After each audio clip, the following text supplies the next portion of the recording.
After a couple of strange years where nothing much really happened, the 8th year marks an improvement, especially when it comes to the Batman's Rogues Gallery. We start off with Detective Comics 112, which marks the first appearance of Catwoman's second costume.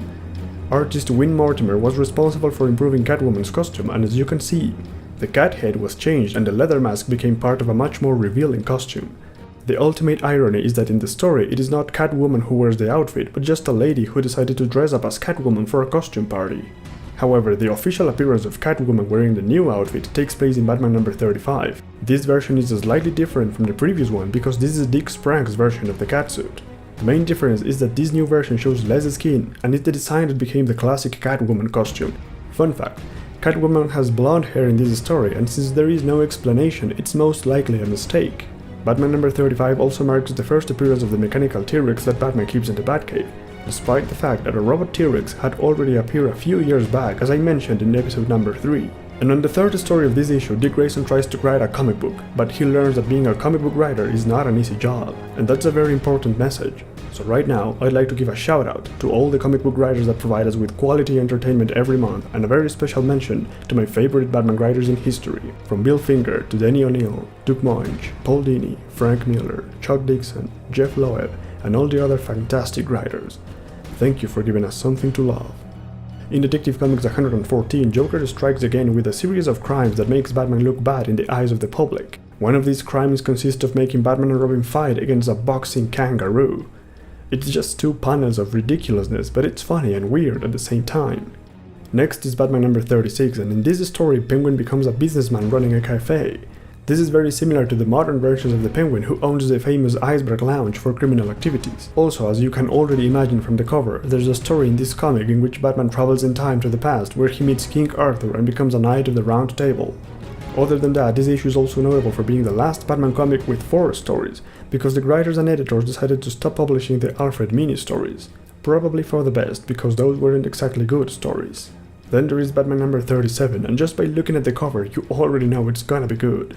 So the first thing that happens in this issue is Batman gets shot in the knee and is forced to go to a hospital as Bruce Wayne and take some time off. However, with his knee still injured, he dresses up as Batman and finds some bad guys at the hospital and he beats them. Nonsense! The second story is about Batman and Robin filming a movie. I'm not gonna say anything else. But the third story is what you've all been waiting for, as Joker decides to steal a page from Batman's book, and he creates a Joker-mobile, a Joker-copter, and a Joker signal. Joker starts operating in Gotham as an opposite of Batman, giving criminals a Joker signal so that they can contact him and he would go to aid them in their crimes in exchange for some of the loot. His plan goes very well until he decides to steal the Batmobile. Joker realizes too late that he doesn't know how to activate the car, and Batman, who took the Joker-mobile, is able to catch up with the Joker and defeats him. A very interesting story if you ask me. Then there is World's Finest number 25, and in this issue the Batplane gets majorly upgraded. Using some blueprints from a vehicle designer, Batman and Robin upgrade the Batplane so it could transform into a Bat submarine and a 3-wheeled car, all in one. So as you can see, the idea of combining the Bat vehicles has been around for a long time. In Batman number 38, Penguin starts a crime spree and he uses real penguins to carry bombs and dynamites into the city. And of course you know this by now, this idea was used years later in the Batman Returns movie. And if you haven't seen it, what are you waiting for? The next issue is Batman number 39, and Catwoman strikes once again, this time featuring the whip, which has become her trademark weapon, and she also becomes a bit more obsessed with cats, as she starts using them in crimes and also tries to steal cat objects. Also, Batman and Robin wear the white suits for the second time. In this Christmas story, Catwoman tries to convince Batman to join her in her crimes, and she even tries the old mistletoe trick, but Batman refuses, as he always does. And still, Catwoman has that bright blonde hair. This comic was published in December of 1946, and in this month, something very important happened as well. Robin became increasingly popular, and so DC decided to give him his own stories on Star Spangled Comics. This book mainly featured lesser-known characters from the golden age of DC Comics, but starting in issue number 65, Robin became the main attraction. Batman, Alfred, and some other characters from the Batman mythos made cameos in these comics, but we're not gonna mention these events because those are exclusively Robin stories, and this is all about Batman. Next, there is Detective Comics number 121, and here, the Bat Signal is destroyed for the first time in history. The story begins with Commissioner Gordon being demoted to patrolman. The new commissioner refuses to work with Batman and smashes the Bat Signal with an axe, exactly like in the Dark Knight movie. Batman investigates and he uncovers a large network of criminals that were blackmailing the mayor of Gotham, and to capture them, he has to pretend to shoot ex-Commissioner Gordon. When the case is solved, everything goes back to normal. Next is Detective Comics 122, and Catwoman becomes the main attraction once again. Already in this year we've seen her transformation with her new outfit, and now, just like what happened with the Joker, Catwoman creates her own vehicle, the Kitty car. This car is exactly that, a car that looks like a cat, with a tail and paws. You see how Batman started to influence his enemies? Since they can't defeat him, they start using his own tactics, and it makes sense. Also, Catwoman creates a couple of clawed gloves that allow her to climb walls, and these gloves are still pretty much used today.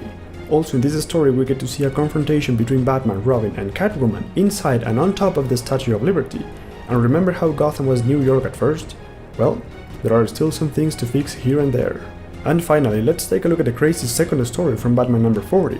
In this story, Bruce Wayne dies and Robin has to look for a replacement. He finds a young man by the name of Bill Randall and takes him to the Batcave, where he gives him the Batsuit and starts training him to become the next Batman. When he is ready, the new Batman and Robin go out to catch some criminals, but they almost fail and they have to be saved by Alfred. In the final part of the story, there's a giant plot twist as Bruce Wayne appears inside Wayne Manor, right when his lawyer was reading Dick his last will. As it turns out, Bruce faked his death to learn if his lawyer was an honest man or another crook.